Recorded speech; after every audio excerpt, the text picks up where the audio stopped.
The call came on a Thursday afternoon, just as I was finishing a meeting with my executive team. 5 years had passed since I'd last heard his voice, but I recognized it instantly.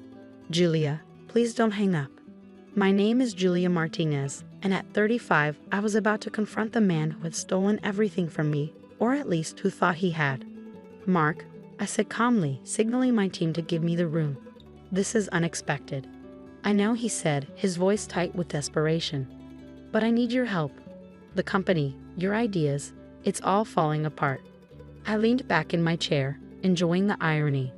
5 years ago, Mark had walked away with my business plans, my startup capital, and half my assets in our divorce. Now he was calling me for help. "My ideas?" I kept my tone neutral. "I thought they were all your ideas, Mark.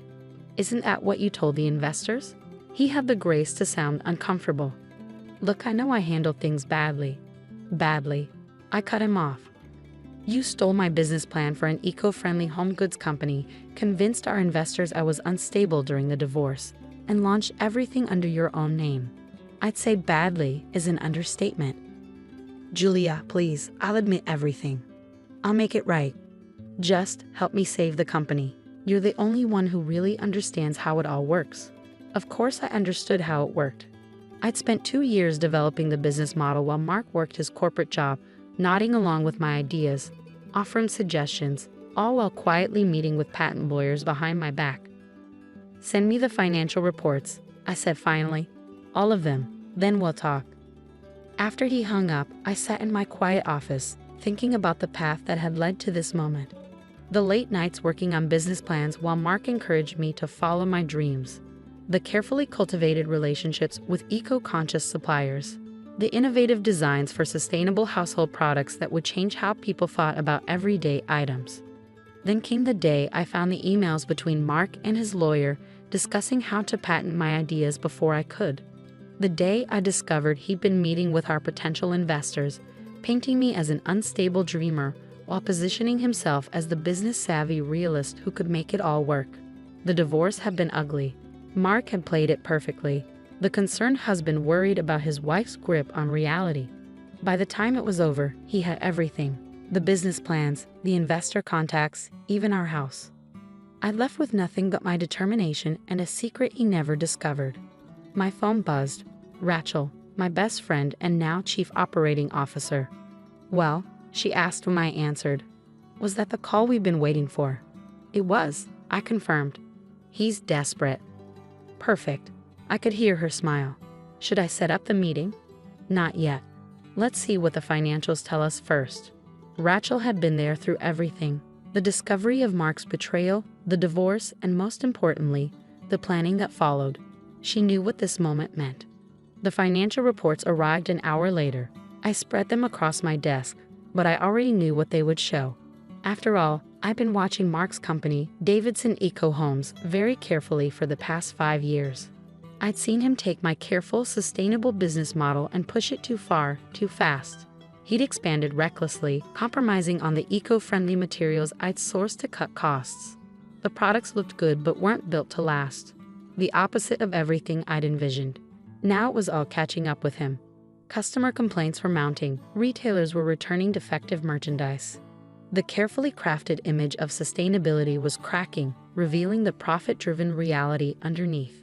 My phone rang again. Sarah Chen, my lawyer. "I saw Davidson Eco's latest quarterly report," she said without preamble. "Their stock is tanking. Is it time?" "Almost," I replied. "Mark just called asking for help." "Perfect timing. The paperwork is ready whenever you are." I smiled, thinking about the documents sitting in my safe. The ones Mark never knew about because he'd been too busy stealing my obvious ideas to look for the deeper ones. "Give me a week," I said. "I want to see him squirm first." After hanging up, I walked to the window of my office, my real office, not the small space I kept as a decoy these past 5 years. 40 stories up, with a view of Seattle's skyline that Mark would have killed for. He had no idea what I'd been building while he played with his stolen company. No idea that the small consulting firm he thought I was running was just a front for something much bigger. Rachel appeared in my doorway. "The team's ready for your update." I nodded, gathering my thoughts. My real team, the one that had been working in secret while Mark built his house of cards. They were waiting in the conference room: Rachel, my COO, Michael, my chief of product development, Lisa, my head of sustainable supply chain, and a dozen others. All people who believed in my original vision and had been willing to work in the shadows until the time was right. Mark called, I announced, taking my place at the head of the table. Davidson Eco is failing, just as we predicted. Their key 3 numbers are worse than we expected, Michael added, pulling up a spreadsheet. Quality control issues, supply chain problems, customer complaints, it's all falling apart faster than projected. I nodded. Which means we need to accelerate our timeline. Is everything ready? Lisa spoke up. Our factories are fully operational. The first production run of actual eco-friendly products is complete. Marketing materials are ready to go. We just need your word. And the trademark issue? I asked, looking at our legal counsel. All clear, James confirmed. We own the rights to everything they don't even know exists yet. This was what Mark had missed in his rush to steal my obvious ideas. Yes, he'd taken my initial business plan, my designs for basic eco-friendly household items. But he hadn't known about the real innovations. The ones I'd kept separate, developed in secret even while we were married. What about the investors? Rachel asked. Are they still on board? Even more so now that Davidson's stock is dropping, I confirmed.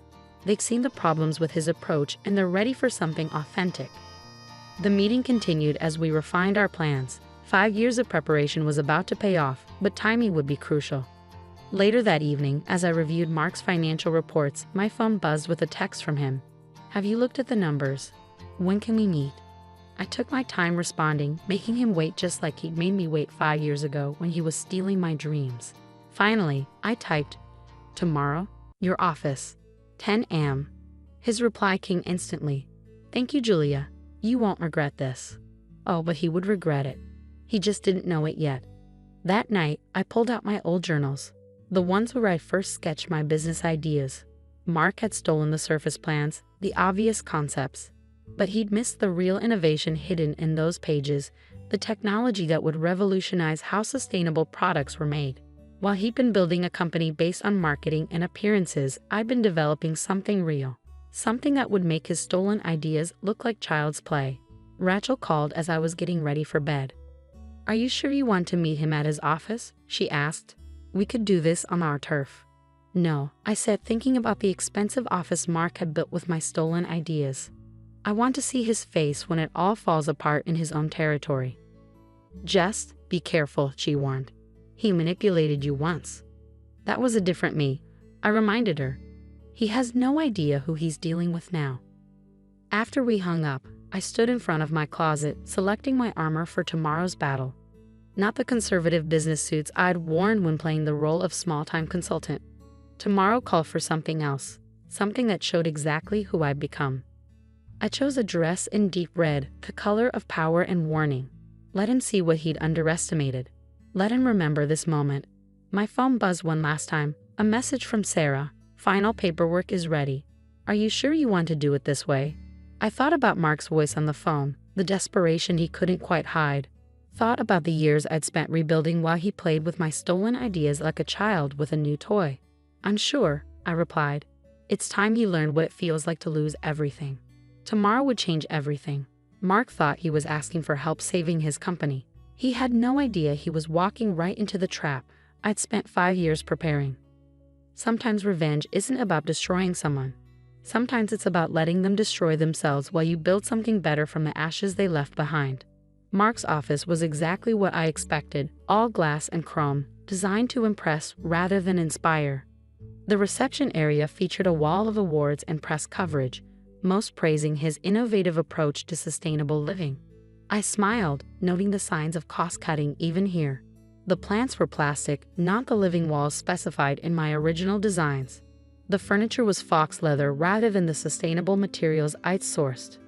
Ms. Martinez? His new assistant looked nervous. Mr. Davidson will see you now. I followed her through the open workspace, aware of the whispers and stares. Most of these employees probably knew me only as the unstable ex-wife Mark had described during the divorce.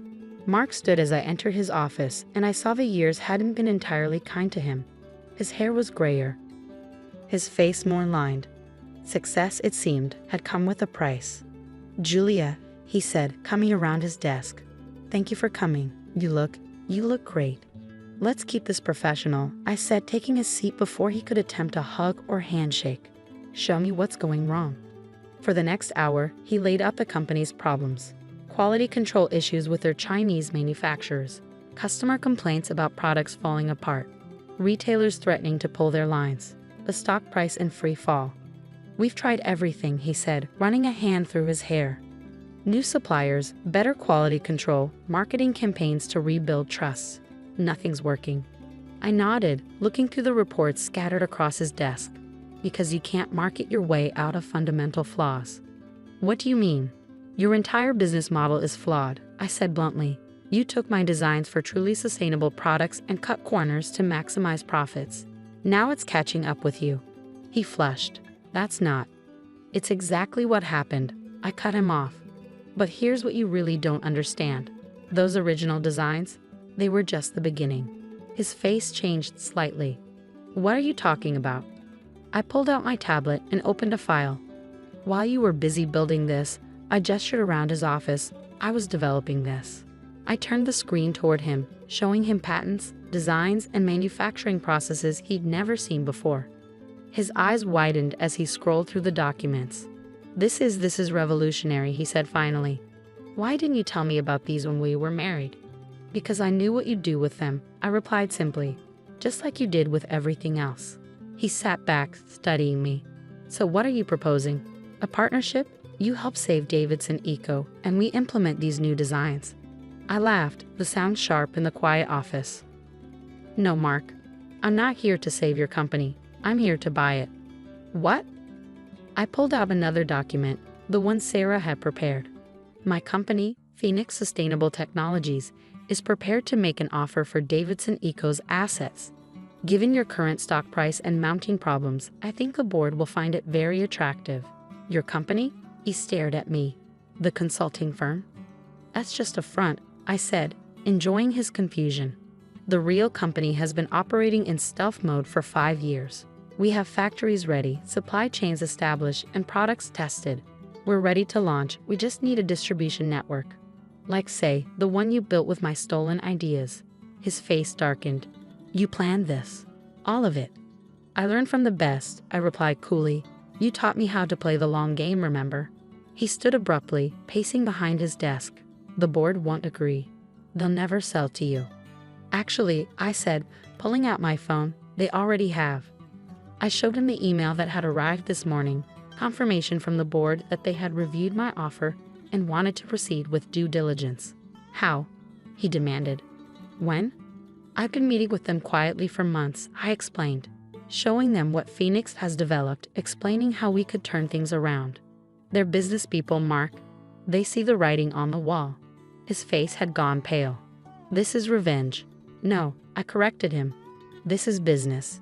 You taught me that too, remember? Nothing personal, just business." I stood, smoothing my dress. "The paperwork will be delivered this afternoon. I suggest you review it with your lawyers. Though I should warn you, Sarah Chen is much better than whoever you're using now." "Sarah, my Sarah." "She left your firm 3 years ago," I said, enjoying his shock. "She's my general counsel now. Turns out she never believed your stories about your unstable ex-wife." I walked to the door, then turned back. "Oh, and Mark, clear out your office by Friday. Phoenix will be taking possession next week." I left him standing there, staring at the empire that was crumbling around him. The whispers followed me through the office, but this time they were different. This time they knew who I really was. Rachel was waiting in the car outside. "Well?" she asked as I slid into the seat. "Call the team," I said. "It's time to launch." The next week was a whirlwind of activity. The acquisition moved quickly. The board was eager to salvage what they could from the failing company. Mark tried to fight it, of course, but the numbers didn't lie. Phoenix's offer was the only thing that would save their investment. The day we took possession of Davidson Eco's offices, I walked in with my real team. The employees gathered nervously, uncertain about their futures. "I know you're worried," I told them. "But I want you to understand something. Phoenix isn't here to destroy what you've built. We're here to make it what it always should have been." I showed them the real designs, the innovative technology, the truly sustainable products we developed. Watched their eyes light up as they realized they could finally deliver on the promises they'd been making to customers. Most of them stayed. Some, the ones most loyal to Mark, left. We wished them well and moved forward. Mark tried one last time to fight back, attempting to claim my new designs were developed while we were married. But Sarah had prepared for that, documenting everything meticulously. He lost that battle too. 6 months later, I sat in my new office, the one that used to be his, looking at the latest sales figures. Phoenix's first line of products had launched to rave reviews. The stock price was climbing. The vision I'd had all those years ago was finally becoming reality. Rachel knocked on my door. "The Wall Street Journal reporter is here for your interview." I nodded, straightening my dress. Red again, my new power color. "Send her in." The reporter was young, eager. "Ms. Martinez, thank you for speaking with me. Your story is fascinating. Building a secret company while your ex-husband ran your stolen ideas into the ground, then buying him out.